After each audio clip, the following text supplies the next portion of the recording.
Yes. Okay, thank you, Bob, for that announcement, and welcome everybody back to the conference room here. Don't you think it's really great that we're seeing more and more women in the field of ufology? Absolutely. And I like to think of it like the Spice Girls of ufology, being from the UK and all.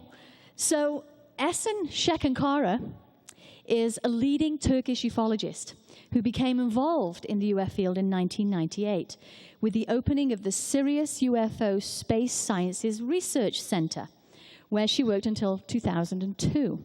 The center is the first in Turkey and has organized 3 international UFO symposiums in Istanbul, where many of the world's leading authorities have participated as speakers. The center also created a weekly TV documentary, UFO Reality, co-produced by ESEN, which has broadcast on a national TV channel in Turkey. She's also one of the 3 founders of the International UFO Museum, which was opened in January of 2002 in Istanbul.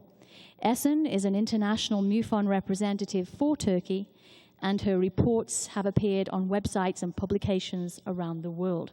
So with the best UFO evidence from Turkey, our Turkish Spice Girl herself, ESEN SEKERKARAR. Thank you. Thank you, Tracy. Thank you very much. I would like to thank Mr. John Schussler, Mrs. Schussler, and everyone at the MUFON for organizing this great event. It's a great crowd, great conference, and very sophisticated. And please let's give an applause to the people working behind those curtains. They are working very hard there. Thank you very much. Well, today I'm going to talk about the best UFO cases that took place in Turkey, and I'd like to, can we move on to the slides, please? To talk about the UFO histories in Turkey, we have to talk about the history of my country, actually. So there are some points that I would like to highlight here. Turkey is actually a very young republic. It was founded in 1923 by Atatürk, who ended the Ottoman Empire.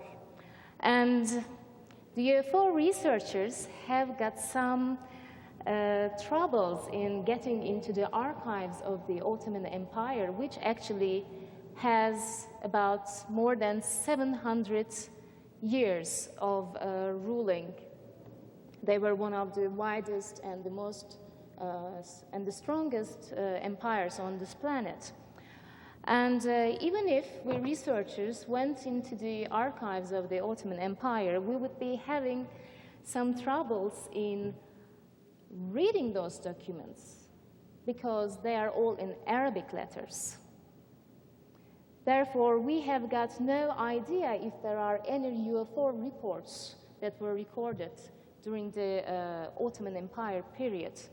But after the announcement of Turkish Republic in 1923, there were some various reforms made by Atatürk himself.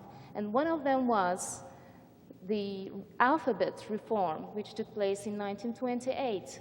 And he changed, he brought Turkey a new alphabet, not Arabic letters, but Latin alphabet, Latin letters. Therefore, the cases I'm going to talk about will be the cases that took place during the period of the Republic, which is about 82 years old. Well, this whole phenomenon, this UFO phenomenon, is taking place all over the world, as you well know. The history of the sightings are actually as old as our story, our history.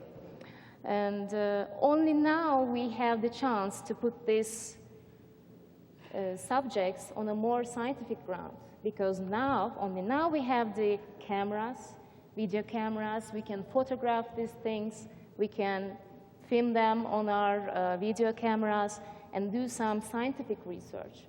But when we did not have this technology, what we had in the early times were the myths, and also some very early paintings, cave paintings, and some of the early religious paintings, such as this one.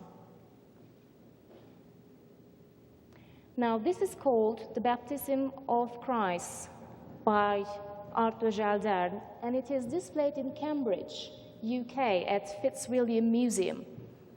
If we could give a little bit of light to the slide, I think we would be able to see that very curious-looking object in the sky, which is beaming down some things.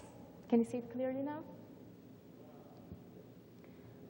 That's a very interesting picture. But this is not the only example. There are more. Just like this one, which is an example of 13th century art, which was founded in France. Another Christian painting called Virgin Mary and San Giovannino, School of Lippi from 15th century.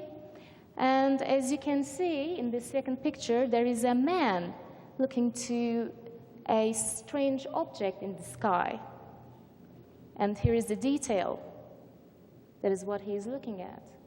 So in the religious art, especially the Christian art, it is possible to find some objects, some curious objects like this. And here is another example, which is called The Annunciation with St. Emedius by Carlo Crivelli from 15th century. As you can see, again, there is another strange object in the sky beaming something onto the forehead of the lady that you can see there. Well, when we are talking about Christian art, it is possible to find some things like this. But if you wanted to talk about the Islamic art, and 90% of Turkey are Muslims, however, it is a secular country and ruled with democracy. But still, in the Islamic art, it is a sin to draw the faces of the prophets and make their sculptures. Because according to the Islamic beliefs, if you were drawing the faces of the prophets, then you would actually be creating some totems, some idols. Therefore, people would be worshipping humans instead of worshipping God. That's the idea behind that. So in Islamic art, we don't have any pictures like that, but what we have is only floral patterns, nothing human, all taken from nature. But I can show you something that was found in Turkey, which is this sculpture in the city of Van, over there.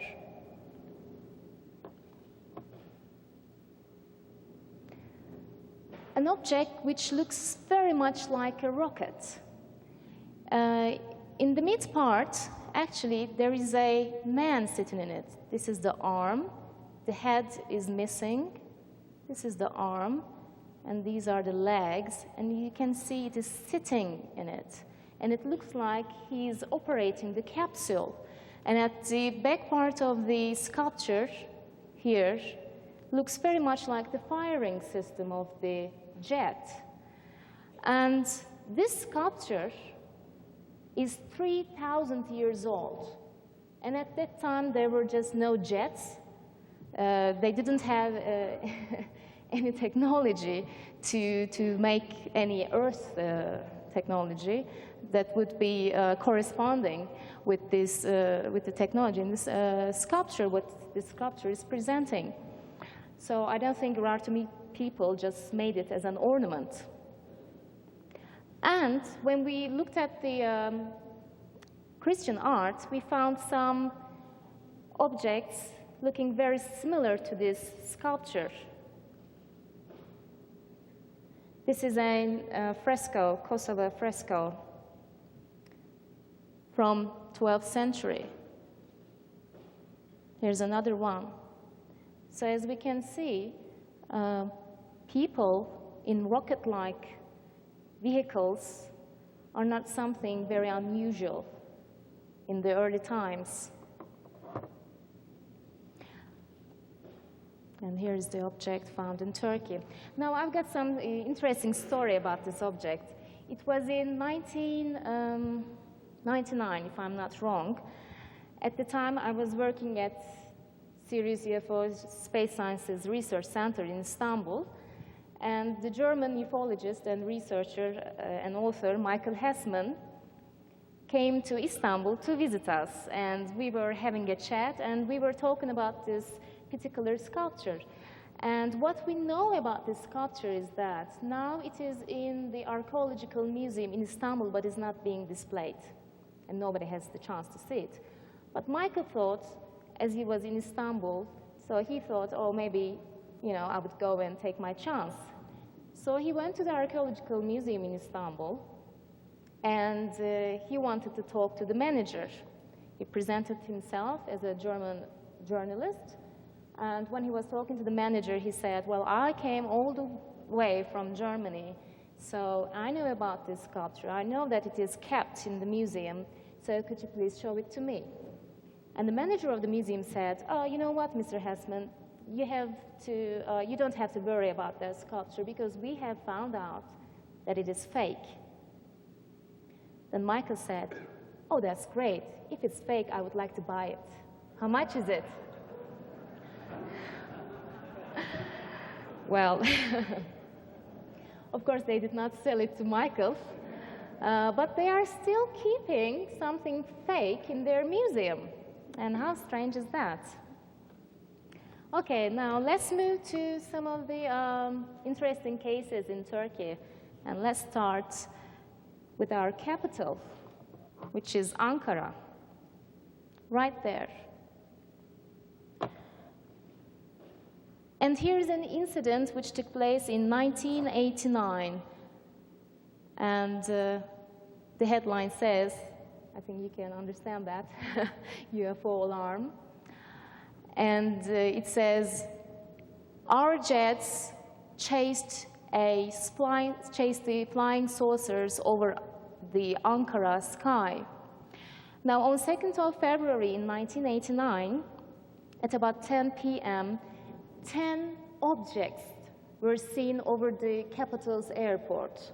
And they were emitting colorful lights. And of course, immediately, a F-Phantom and a fleet of F-16 jets took off from the military airport and started to chase these things. But these 10 UFOs just speeded up so high in the sky that the jets were unable to reach that altitude. As it was something alarming, because you are seeing these 10 objects over the capital. Again, General Director of the state airfields were immediately called to the airport, and you can see him in the picture, in the slide actually. He's the one sitting and smoking, looking very depressed. I can understand him because there are the UFOs who he's weaving, and there is this journalist taking his picture at the time of the sighting. And he must be very depressed thinking about what he's going to tell that reporter. And the ground control officer, the one with the binoculars, is set to shout as, I'm seeing them, I'm seeing the UFOs, they are here, they are here. So that was quite an exciting scene for everybody at the airport that day. And the second very, very important case, again in Ankara, in our capital, but this time the witnesses are government officials, and one of them is a very, very important one, who is Turkey's 19th Prime Minister, and you can see him there in the picture, the one with the glasses. And the headline says, strange aerial object over Esenboğa. Esenboğa is the name of the capital's airport. Now, the date is 26th of January in 1983, and Turgut Özal, our 19th Prime Minister at the time, who then became Turkey's 8th president in 1989, was at the airport, and his destination was to Istanbul. And together with his wife and other government officials, he saw a strange thing in the sky, which was actually initially spotted by a British Airways pilot. The ground control did not notice this object first, so it was a British Airways pilot who saw this strange object over the airport and reported it to the ground control. Then all planes taking off and landing at the airport reported the same object to the ground control, and luckily, or incidentally, the Prime Minister was there, and they were all looking up in the sky and watching this thing. And in the picture in the slide is the actual photo that was taken at the moment of the sighting. So, of course, the journalists would not miss this chance, and they asked the Prime Minister to make a comment on the object that he was looking at. Well, he just said, "Oh, lucky you, now you have got some good headlines for your papers tomorrow," but he did not make any further comments on the sighting. Now, let's move to Istanbul. This is where I live. Istanbul is a unique city, having its one part in Europe and the other in Asia. For example, I live in the Asian part, but I go to Europe every day to work. So I commute between two continents. And through the city runs the sea. There's a strait which we call Bosphorus.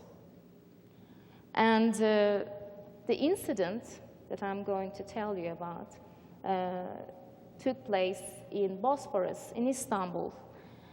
Now, what makes this incident very significant?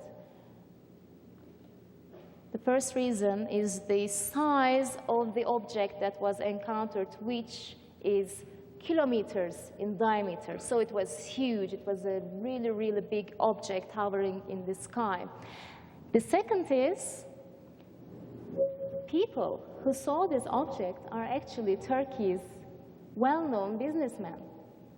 So it was the 17th of September in 1985. A group of businessmen were on their yacht sailing in Bosphorus. And at about 3:30 a.m., they were woken up. And when they got out, they saw this huge object hovering above them. And it was so bright that all of a sudden, they say, everywhere was lit, and it was like daylight. And there was also a great amount of heat emitting from this strange object over them. Of course, they were just so shocked, but even though they tried to contact each other on their radios, but even though they tried 16 different channels, they were unable to contact each other because their radios just wouldn't work, which is a typical thing with the UFO sightings. And after the object slid away, they were able to contact with their radios again, and the whole scene, their sighting, lasted about 5 minutes, by the way.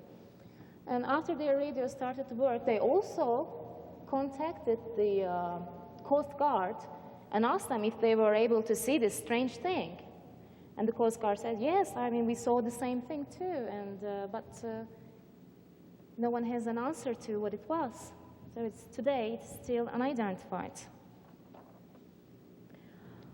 Well, now I'm going to tell you an interesting thing which happened in 1999. 1999 was an interesting year for Turkey.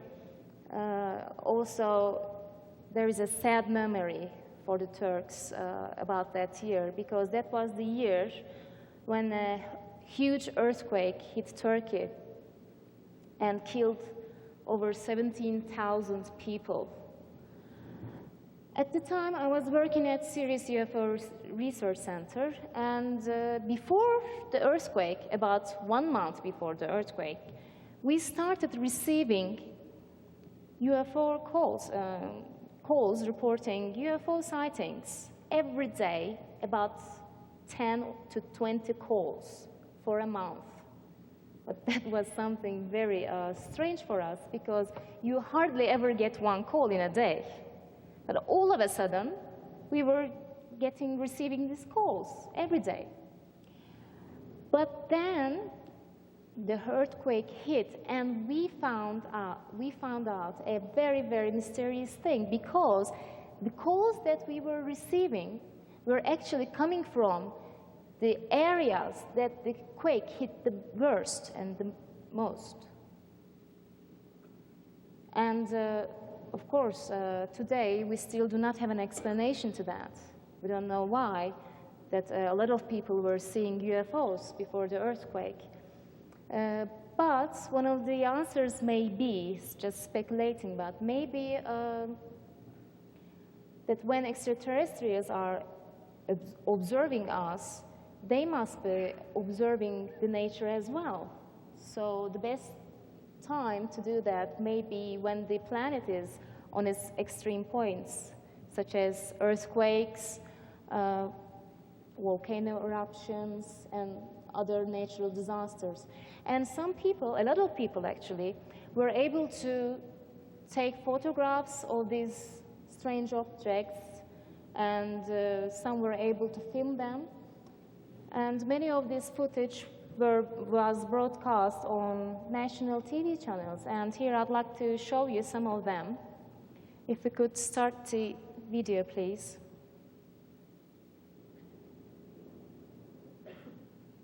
These are the ones that we call earthquake UFOs from 1999. Istanbul. This time, a housewife named Becky Baron videos strange objects with her camera. The objects can be seen very clearly. Do they have anything to do with the UFOs? This question will be discussed for a long time. In the video, it's observed that the object is moving very fast. It's claimed that in slow motion, the object resembled a flying saucer. The chairman of Sirius UFO Space Sciences Research Center, Haktan Akdoğan, made quite interesting comments about the video images. Here we can clearly see the object and its movements. At a closer look, the physical structure of the object can also be viewed. Oh my God! Oh my God! Place Istanbul. The area in which illuminated objects are sighted is the upper side of Hayırsız Island. This spot is videoed from a house on the way to Fenerli. Something is going on out there. Look there, look at this. Unbelievable. On the top of a hill at Hayırsız Island, on which there is no settlement or activity, orbs of light appear in the sky, which then move, split, suddenly disappear and reappear. Oh my God! Oh my God! This is a ship. Oh my God, this is a ship. We were very scared at first. We were all very scared, and my children were scared too. Get out of my way, kids, you're pushing me, I'm filming. It's able to disappear and reappear. Oh my God. Oh my God.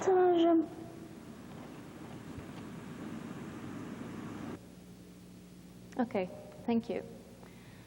Now, as these objects were seen before and after the earthquake, some of the people thought that maybe these objects were earthquake lights. But even the head of the National Earthquake Society had to make a public release after observing this footage, and he said that these were not earthquake lights because they were not showing any characteristics of the earthquake lights, which are mostly like thunder lights, like lightnings, which do not hover in the sky and emit colorful lights for quite a long time.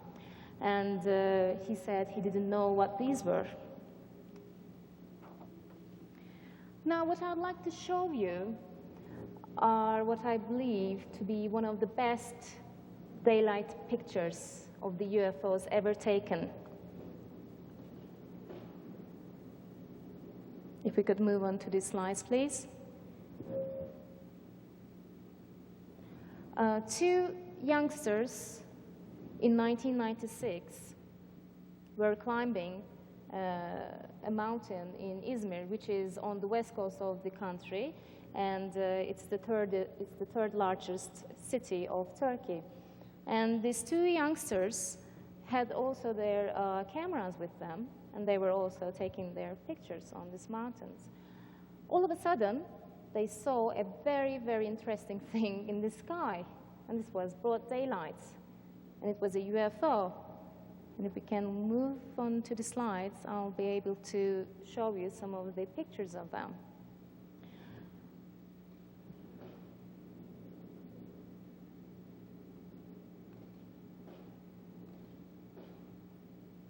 These are the two people who saw these objects in 1996. And this is the UFO they saw, and they were able to take its picture.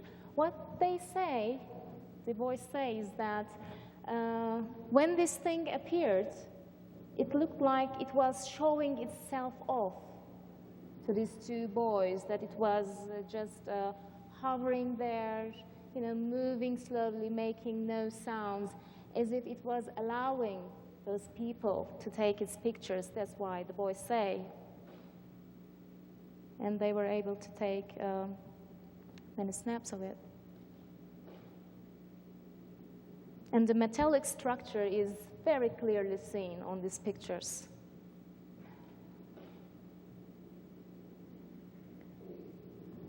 Then 6 months later, at the same spot, when they visited the same spot with their cameras, this time they saw another object.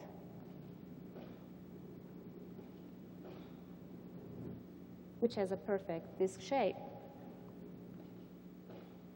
And this is the close-up.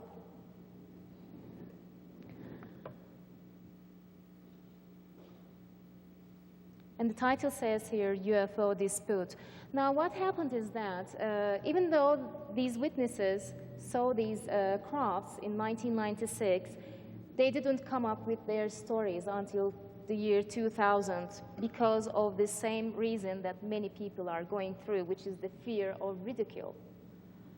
And in the year 2000, they came to our research center with their negatives. And of course, we were pretty amazed to see very clear pictures. I mean, they looked too good to be true. And also, one of the papers was very interested in their story, the one that you saw the headlines of. And they took their story, this two boys' story, and put them on their front page of the papers. And after that, other television channels became very interested in the story, so they met these two boys and asked them to take their negatives with them, and that's what they did. And all together, they went to the university, which is called the Aegean University in Izmir, which is the biggest, largest university in that area. And they took these negatives to the head of the photography department and had him analyze the negatives. And now I would like to show you the interview with the head of the photography department in Izmir. So please, let's run the tape, please. And this was all happening in the year 2000. That the photos may be fraudulent or hoaxed, we headed for the communications faculty of Ege University to take the opinion of a photo expert. The chairman of photography and graphics department, Dr. Ahmet İmançar, noted that the photos were not exposed to any kind of external factors and said they were genuine. In the photos, the sky is entirely bright and the objects sighted are positions completely in sky, which is an advantage, because the sky and the objects can be clearly distinguished. If the objects were positioned at another place, there will be a higher risk of hoaxes. Currently, I am assessing both the printouts and the negatives. There is no sign of alteration in the photos, no sign of using a pen, etc. In the photos, we can clearly observe the object. We see it as a horizontal object. Additional analysis is required in order to tell the object's exact elevation from the sky as well as its exact format. I think it was a round object, wasn't it? Yes. It seems to be a huge object, perhaps in the size of this room. Probably much bigger than this room. Okay, we can stop the tape. Thank you. And the room that he's sitting in is about 35 square meters. So he thinks more or less the objects that were seen in the pictures are probably bigger than 40 square meters or something like that. Well, we also took these negatives as the research center and had them analyzed in a Kodak laboratory in Istanbul. And I would like to read the results here, which is dated 16th of June, 2000. As a result of our analysis on the 125mm negative film, we concluded that the images on the negatives are genuine, and there is no sign of hoax on the photos printed out from these negatives.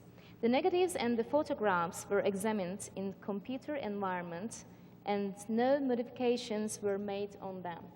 This is what the Kodak laboratory says. Now we are moving to another city, and this time to the eastern part of Turkey, to Adıyaman. On 7th of June, 2001, a very strange encounter happened in the city of Adıyaman. And the observers were actually government officials. 3 rural guards and 7 gendarmerie patrols were on duty in that city over the mountains, and they were in 2 separate groups patrolling that area, and it was about 10 o'clock in the evening. So what they saw suddenly in the sky was a round-looking object, and it was slightly landing on a hilltop. And they could see this with the naked eye, and they could even see the window openings of the object. And it was emitting colorful lights all around. So these 2 separate patrol groups immediately contacted each other on their radios to confirm if they were seeing the same thing or whether it was a mass hallucination. So these 2 groups were seeing the same things. Everybody in the groups proved that they were looking at the same thing. Then what they saw is that when this object landed on the ground on the hilltop, it lit its lights off for a minute or 2. There was just no noise at all, complete silence. And these guards were observing the thing with their night binoculars as well. So for a minute or 2, nothing happened. Then all of a sudden, these 10 people saw some small triangular objects emitting a red light, and which came out of the craft, flew around the area, around the hilltop for some minutes, and hovered in the sky, did something, whatever they were doing, just flying around, and then just go back into the craft again. Then after these little triangles were back in the craft put its lights back on again and took off and just flew away, slid away. So as this was something very, very important and which also concerns national security, they immediately called their superiors. And their superiors thought, oh, well, maybe we should let the governor of the city know about this.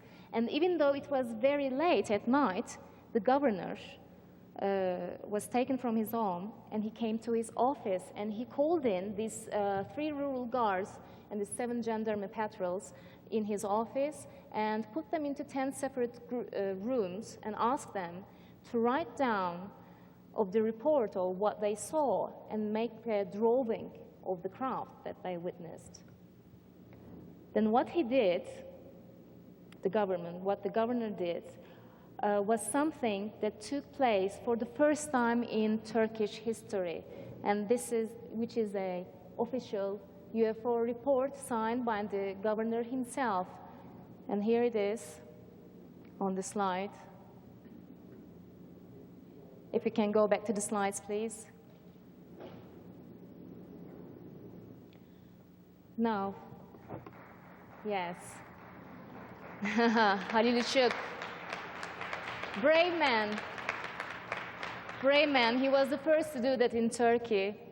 And he signed this report with his signature, and the report says, that's the cover page of the report, and on the headline it says, "To Serious UFO Space Sciences Research Center." And it gives little information about the observation that took place. And the whole report is 18 pages, which include the testimonies of the guards and the gendarme patrols, also their drawings. And here are 2 examples of their drawings in the slides. This is what they saw. And here's another drawing. So as you can see, they're all identical. And as I said, this official report of the UFO sighting really excited us, because we were at I was also at the center at the time. We were very much excited. And on this document, it also says that the same document, official document, was sent to Ministry of Interior Affairs and Turkish Scientific and Technical Research Committee by the clerical head office of Adıyaman, and signed by the governor himself.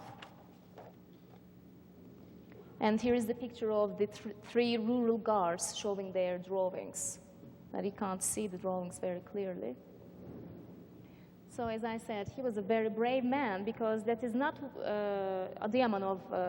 governor of Adıyaman did not continue sending some data to our research center and also to press.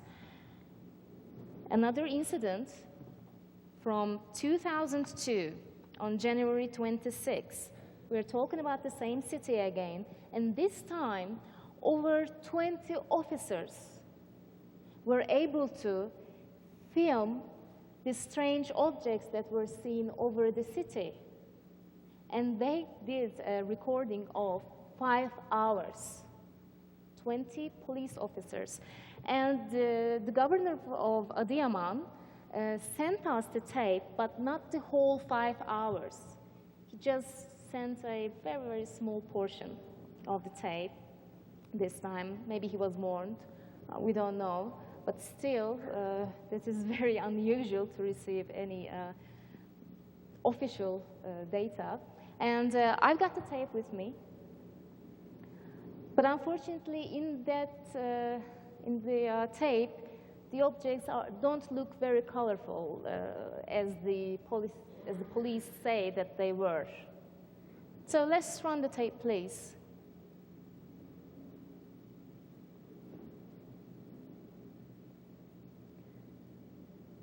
So this is the footage that was recorded by the police, 26th of January 2002.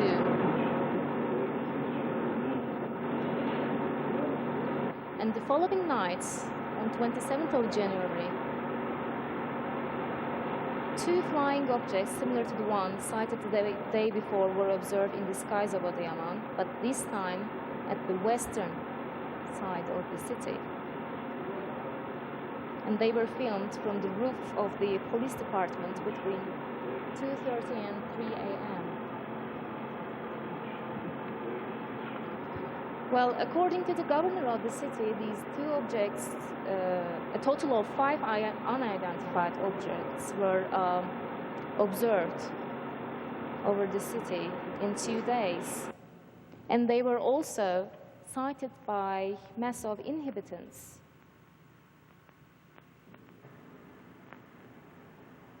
Also by over 20 police officers.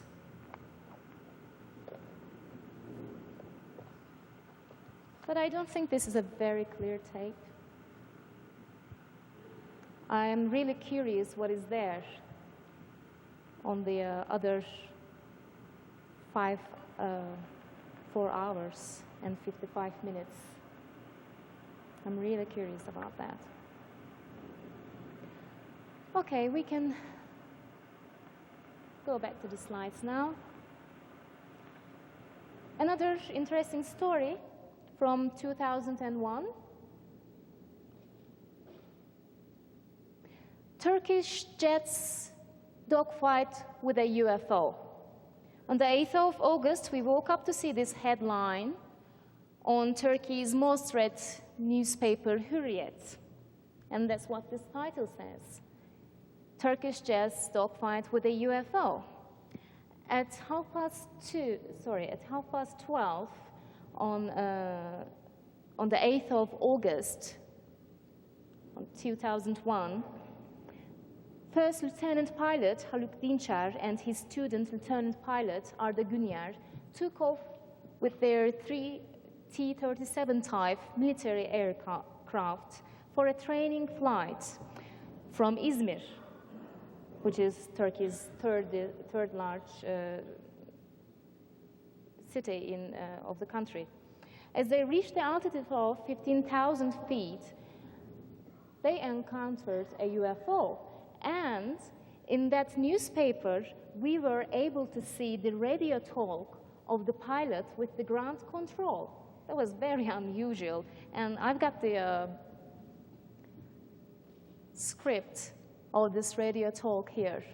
Now, what the T-37 pilots, to the 37 jets pilot does is that he asks the ground control if they can detect anything other from their jet.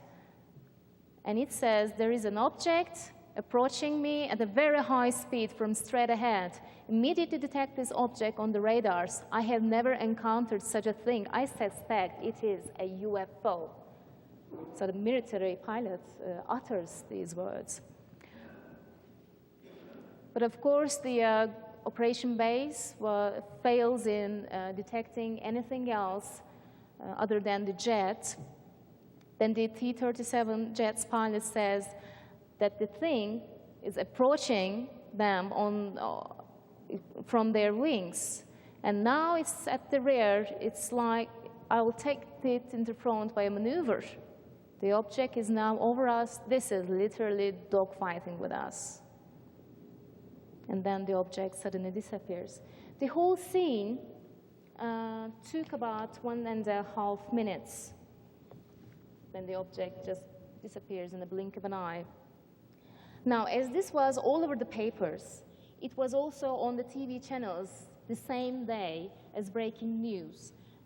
Therefore, the media was pushing making some pressure on the Air Force to come with an explanation to what it was. Because this is something very important. It's not any ordinary person who encountered the strange object in the sky. It's the Turkish Air Force's pilot who utters the word UFO. Therefore, the Air Force came with a press release. And now what I'm going to tell you will sound very familiar, I think, because they said what these pilots encountered was a meteorology balloon. Same old story. Well, if Turkish Airlines, Turkish Air Force pilots are not capable of differentiating a UFO from a meteorology balloon, then I think that's very bad news for Turkey. That's very bad news. And of course, these people are actually one of the healthiest people in the country because they are Air Force pilots, and they go under regular health controls. And let's not forget that this was a training flight, and before the training flight, the route is always checked for traffic, and also balloons, of course. And they did not have anything there. And I can't think of two people hallucinating at the same time, seeing the same thing. And of course, I can't think of a meteorology balloon dog-lighting with a UFO. Well, if the case is that, then I think it's time to look into the technology in the meteorology balloons, and maybe you should start traveling with them to the space. Why not?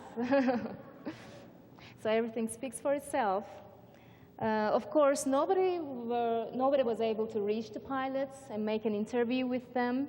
And even though the media ridiculed this meteorology balloon explanation of the Air Force just wouldn't come up with another further explanation. So the case was closed.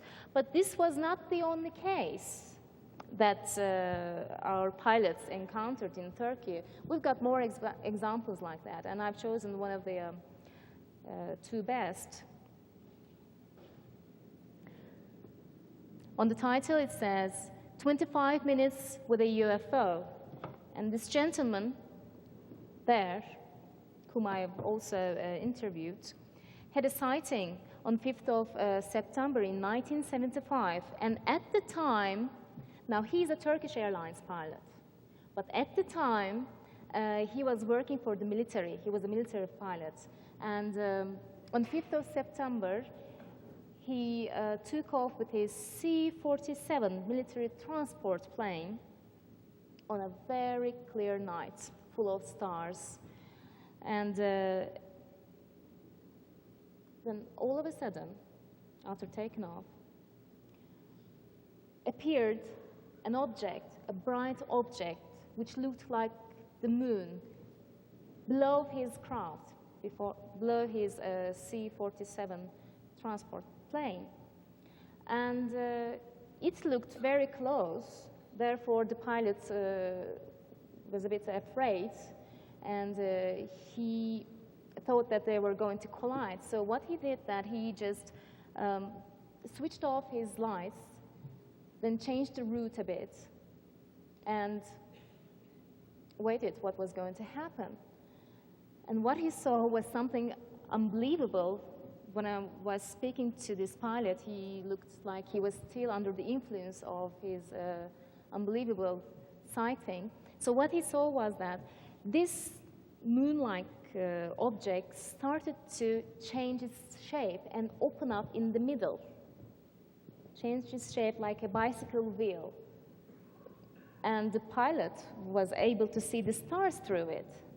And there were 7 people that day on this military aircraft, and they were looking at the same thing. They were so shocked that when they landed, after flying with this object for 25 minutes side-by-side flight, when they landed, Pilot Öksüm, the one in the picture, wanted to make a report of this incident.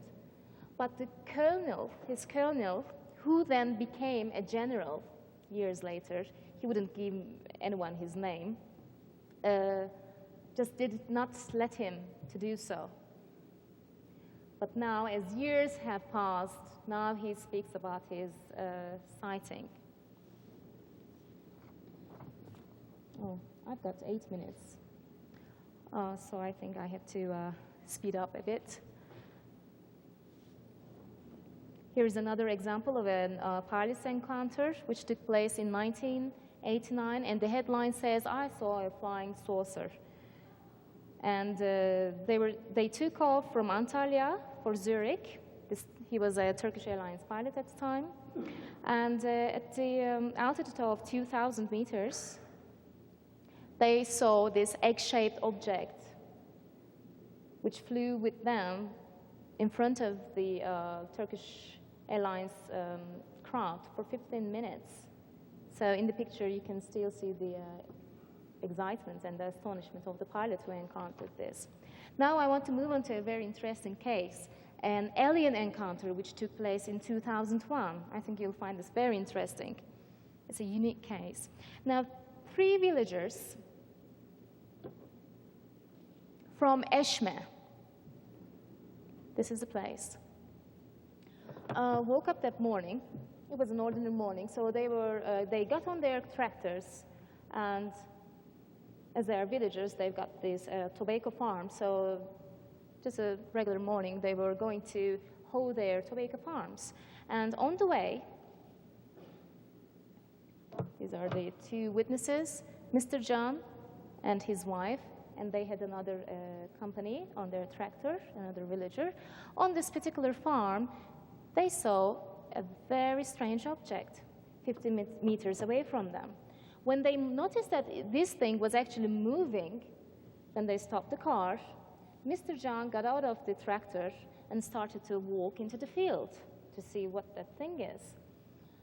Then immediately, the thing which was 50 meters away from him started to rise up in the air for about 2 meters and started to approach him, flying.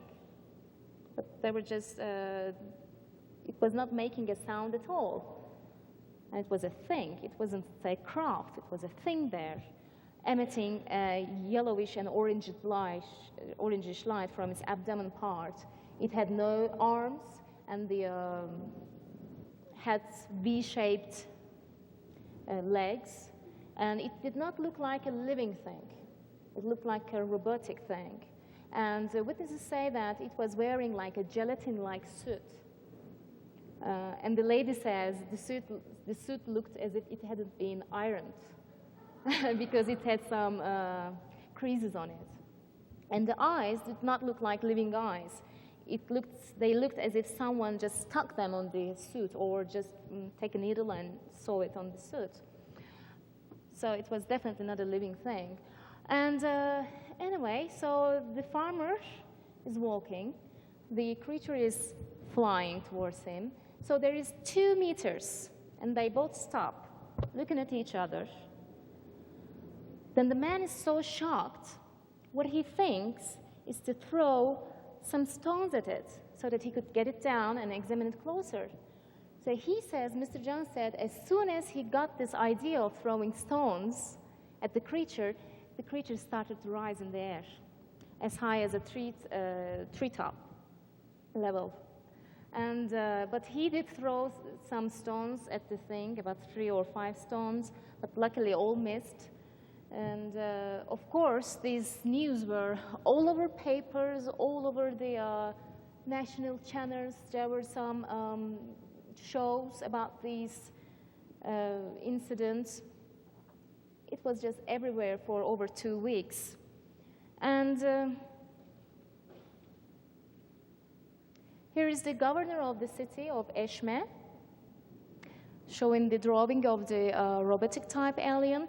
Now, why was it seen over there? We have got no answer to that, but that area is very rich in uranium reserves. So could it be for the uranium? We don't know, but maybe, we don't know. And a day after this encounter, here is Eşme, the same thing was seen over here by 2 factory guards, and these are the people who saw the object, but they were just so frightened to see it, they immediately ran away in the factory and told their manager that there was a strange being outside. When they came out, the being was already gone. So as I said, as these news were all over the papers and all the, on the national channels for over 2 weeks, people started to question the existence of the extraterrestrial life from the Islamic point of view. And they invited some of the program makers of the televisions, hosts, just called in some theologians and asked their opinion whether Quran proves that there is an extraterrestrial life out there. And one of the people who made a comment on this issue was actually the head of the Department of Religious Affairs of Turkey. And he said, on the headlines, he says, yes, UFOs may be. And he said, there are creatures not only in this world, but also in this space and in the worlds beyond this space. And according to Islamic beliefs, there are more than 18,000 realms. And UFOs and extraterrestrials may be categorized within these 18,000 realms, because we believe there is the realm of the humans, realm of spirits, realm of animals, plants, and jinns. So I wonder if there are more than 18,000 realms, I wonder what the rest could be. But Quran says, yes, there may be some extraterrestrial times. Okay, I'm running out of time, so I think I'll stop here. But before I go, I want to tell you something very interesting about CIA and MIT collaboration. 2 years ago, I saw 2 tiny articles in 2 of the newspapers. They are not the best known papers. They were just 2 tiny articles, and according to the news published on 6th of February in 2003, CIA contacted MIT, which is Turkey's intelligence center, and asked for all the UFO reports to be collected and sent to their headquarters. Now, at the time, we didn't have the FOIA, but someone in your country, Larry Bryant, made a FOIA request and sent his request to FOIA. So the answer that he received was that FOIA neither can confirm it nor deny it. That's the answer he got. But at the time, this law was not enforced in Turkey, and this law has recently enforced now. And I'm looking for a good lawyer, and as soon as I make this request in Turkey, I will let you know about what is going on. But of course, I don't think that there will be a disclosure soon, because this is an issue of national security, and people just won't say, hey, you know what, there are some beings powerful, more powerful than we are, invading our airspace, and we don't know who they are, we don't know their agenda, and they've got very high-tech technology, but, you know, just go back to your homes and have sweet dreams. You know, we're working for you. No one will say that. But I think the answers that we are going to find when there is this disclosure may turn us into another kind of beings. Maybe this would be another evolutionary step in that process. Maybe we are going to move from Homo sapiens to something else new. And I think it's just the time. Don't you think so?